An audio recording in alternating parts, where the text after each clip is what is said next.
Welcome to Tell Me More Stories Told as Podcast. Get ready, because today we're diving headfirst into the really captivating story of Usher. Yeah, an artist who hasn't just made music, but has genuinely shaped modern R&B. Exactly. We're aiming to go beyond just the headlines, Yeah, uncover some of those surprising turns and pivotal moments that really forged his incredible journey. absolutely. This isn't just a quick listen. We've pulled together a lot of info to try and understand the evolution of, well, Usher Raymond IV, tracing that path from a young hopeful Right? to the global superstar we know. Yeah. Prepare for some unexpected insights as we explore what really molded his career. Definitely. Forget the snippets. We're going deep.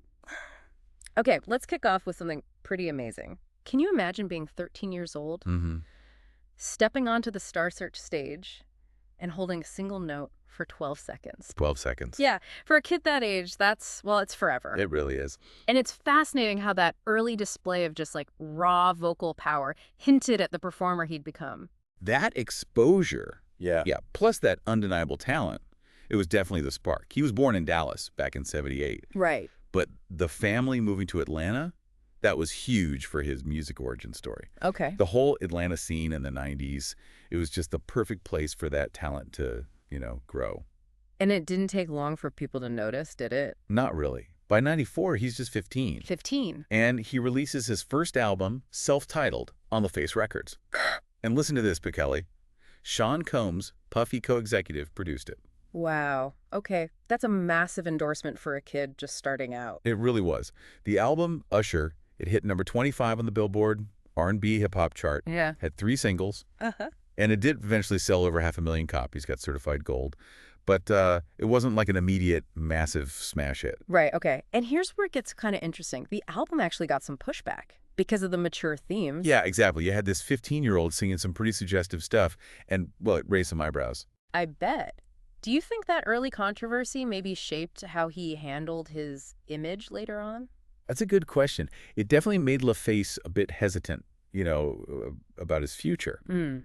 But what's really key here is his mom. She took charge. Okay. She recognized they needed to kind of refine his approach, got him into more talent shows in '95. Ah, smart. That grassroots thing, it built a real fan base.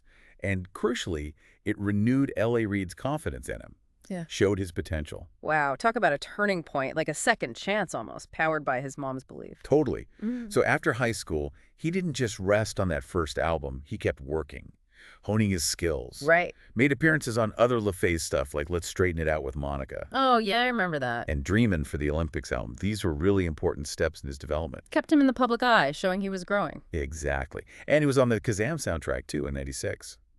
All that groundwork was laying the foundation for, well, the real breakthrough. Which arrived with My Way. That album, 97, felt like a completely different level. It really was. Yeah. And that creative partnership with Jermaine Dupri, Yeah. that was massive.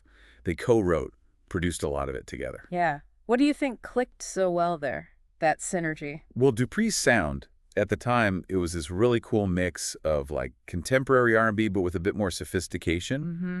It just fit Usher's evolving voice perfectly. Mm. Let him show off this new maturity, this confidence. It worked. Oh, absolutely. The lead single, You Make Me Wanna, was huge. Hit #1 in the UK. His first international #1. Big deal. Got him his first gold and platinum records in the US. Won a Soul Train award. It was clear, like, okay, this guy's arrived. And then Nice and Slow. That hit #1 on the Billboard Hot 100 early in 98. His first U.S. #1. Yep. And the album, My Way, it ended up going 7 times platinum. Incredible. And he was everywhere, right? Touring like crazy. Non-stop. He was on Puffy's tour, toured with Mary J. Blige, even opened for Janet Jackson's Velvet Rope tour. Wow. Janet Jackson. Yeah, late '97. He was just building that fan base constantly through those live shows. And he put out a live album too, right? In 99. He did, yeah. Live. Featured Lil' Kim, Jagged Edge. It captured that energy and went gold. Really solidified him as a top performer. Okay, so the journey to album number 3, 8701, that wasn't quite as smooth, was it? There were some bumps. That's right. It was originally going to be called All About You, Uh-huh. but then tracks started leaking, showing up on radio, online. Oh, man. Nightmare for the label. Exactly. They had to completely rethink the project. And on top of that, LaFace Records kind of went dormant for a bit. Oh, wow. So Usher ended up shifting over to the parent company, Arista Records. It just shows how, things can change fast in the industry. Definitely a shakeup. Yeah. But 8701, when it came out in 2001, it still landed strong. Oh, for sure. It showed his resilience. You Remind Me and You Got It Bad both went straight to #1 on the Hot 100. Dominated. Totally. Uh-huh. And he won his first 2 Grammys for those songs.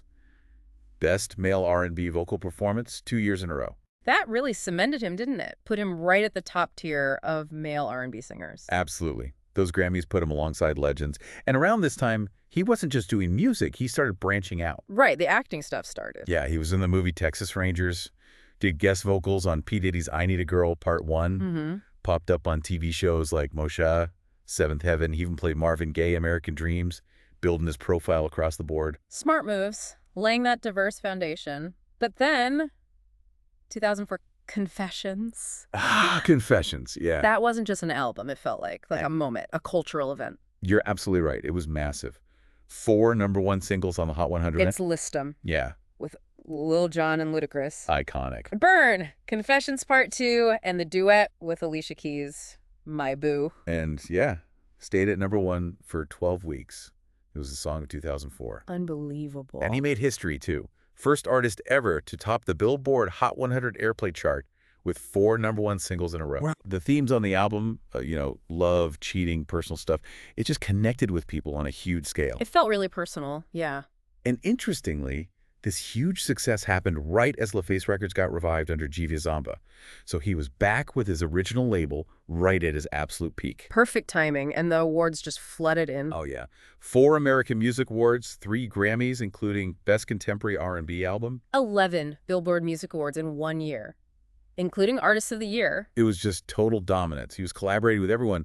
Lil Jon, R. Kelly, starred in that movie In the Mix. Right. By 2007, music execs literally voted him #1 on the Pop's Power list.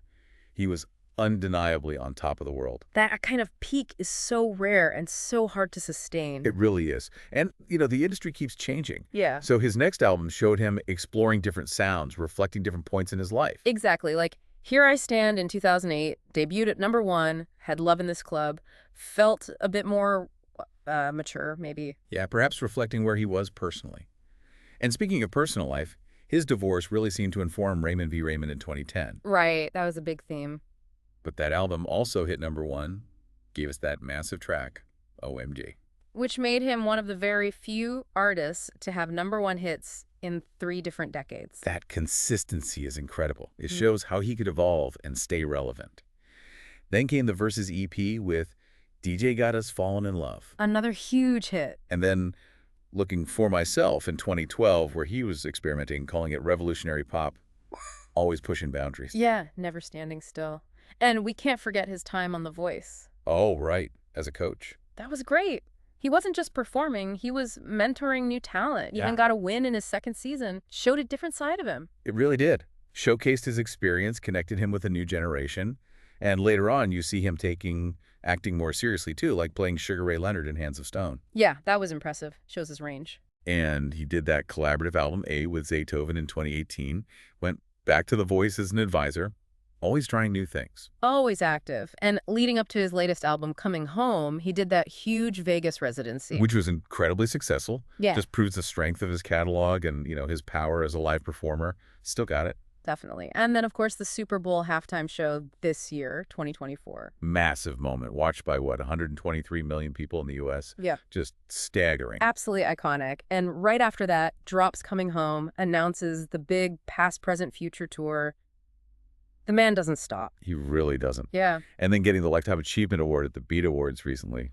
So well-deserved. Totally. Billboard calling him one of the greatest pop stars of the century. It feels right. When you look at his artistry, his roots are R&B and pop, obviously. Yeah. But he's always been so good at weaving in other sounds, Yeah. like the crunk vibe on Yeah, or bringing in EDM later on. Like daps. And lyrically, it's often very personal, autobiographical almost. Yeah. Relationships, love, life experiences. And his influences are just legendary. Michael Jackson, first and foremost. Always. But also Prince, Marvin Gaye, Stevie Wonder, Janet Jackson, even Boys the Second Men. You hear bits of all of them. You really do. Especially in his performing, that energy. Oh, yeah. His vocals, too, that smooth, agile tenor voice. Remember that Star Search note? Yeah, the early Sane. But his stage presence, it's electric. Mhm. The choreography, the showmanship, it draws comparisons to James Brown and definitely Michael Jackson. He's a true entertainer. Beyond the stage, though, he's got a serious business mind, too. Mm-hmm. Co-founding RBMG with Scooter Braun. Which launched Justin Bieber. Huge deal. And more recently, co-founding Mega, another label, with L.A. Reid.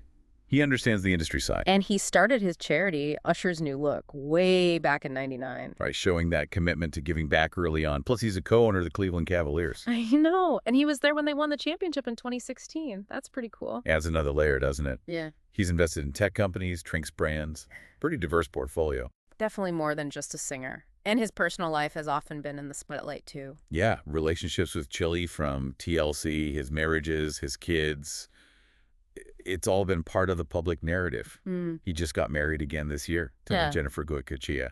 And being a father, you have to assume that shapes his perspective, his music. Of course. And when you just look at the numbers, it's mind-blowing. Over 100 million records sold worldwide. That puts him up there with the all-time greats. Billboard named him the Hot 100 Artist of the entire 2000s decade. And Confessions, 20 million copies sold globally. It's considered the defining album of the 2000s by many. Easily. And the awards cabinet must be overflowing. Oh, absolutely. Yeah. 8 Grammys, 18 Billboard Awards, 12 Soul Train Awards, 8 AMAs. The list goes on. Holds tons of Billboard chart records. Georgia Music Hall of Fame, Hollywood Walk of Fame. Yep. The titles King of R&B, Mr. Entertainment. They aren't just thrown around lightly. He's earned them. And you see his influence everywhere, right? On so many artists working today. Definitely. He inspired a whole generation, which really brings it full circle. From being inspired by the greats to becoming one himself, it's just an incredible, multi-layered career. It really is. You know, now is probably a perfect time, if you're enjoying this, to hit that subscribe button so you don't miss another deep dive into these kinds of captivating stories right here on Tell Me More. Yeah, it's truly a remarkable and enduring legacy he's built. Talent, hard work, and just that constant drive to evolve. Well, that pretty much brings us towards the end of this deep dive into the incredible world of Usher. We really hope you enjoyed digging into his accomplishments and all those twists and turns. It's been genuinely fascinating to trace the career of someone who's consistently shaped R&B and pop music for, well, decades now. So what's the big takeaway? I think it's that Usher's story is definitely not finished. He keeps reinventing himself, keeps us guessing what's next. That dedication is pretty inspiring. Yeah, think about how he just blends styles, adapts to whatever's happening in music. It really speaks to his artistry, his staying power, and a really tough business. Thank you so much for joining us on Tell Me More Stories Told as podcast. Until our next deep dive, keep exploring the stories that shape the world around us.